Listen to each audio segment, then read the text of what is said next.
Hey guys, last week I was in a Facebook discussion talking about cortical changes in the central nervous system after prolonged immobilization. We're talking about ways to potentially address this in your typical orthopedic setting.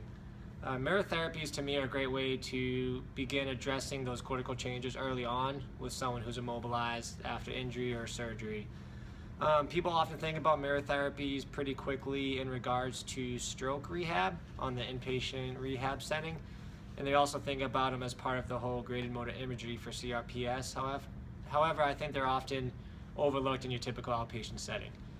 Probably in my clinic, if I could keep two things and get rid of everything else, I'd probably pick my mirror and my kettlebells. I think mirrors can be a huge tool in helping people move and working on quality of movement, however we would begin to quantify that. So just to show you how I would use it, we'll consider myself a patient with a right rotator cuff surgery who's currently immobilized. These are just some ways that I would start using mirror therapy to try to address the cortical changes that might happen in the central nervous system due to the immobilization of that right shoulder. So we'll say it's my right shoulder, I'm immobilized, and I came out of the sling to do this mirror therapy. You obviously want to line them up with the mirror to where they can't see their right limb in the mirror at all. You know, the whole idea of this is that we are moving the arm their left arm, the arm that they can move no problem.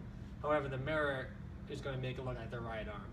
So their brain is seeing their right arm move through full available ranges of motion without issue, and that potentially will help offset those cortical changes from immobilization.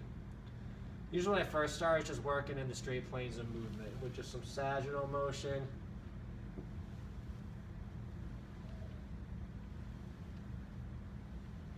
You can go back, working the extension, use some rotations, working that more transverse plane. Then you can get into more of the frontal plane with just some basic abduction.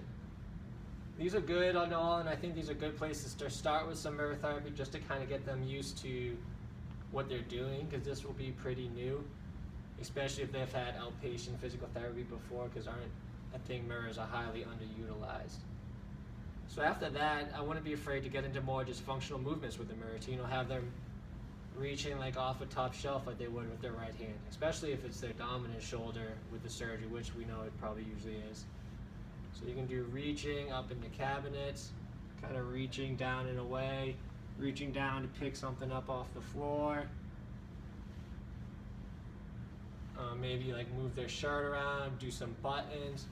Just a lot of functional movements in just different directions. This is something that I would start very early on in their rehab process, probably the first follow-up visit for sure. And this definitely becomes part of their HEP. I want them to, AKA, trick their brain into thinking that immobilized limb is moving as much as possible, so we can try to offset some cortical changes. If we can offset those cortical changes, that whole central nervous system reorganization, then one would think that potentially when it comes time to move that limb, it'll be moving a lot better, and the motor planning will perhaps be there a little bit more efficiently compared to if it was just sitting still for 6 weeks. So I would definitely give the mirror therapy a try, especially with anybody immobilized. You can do it with leg stuff. Sometimes the smallest square mirrors work a little bit better with some lower extremity things, but use mirrors and use them often. I think that observational feedback via the mirror neuron system is very beneficial for motor planning.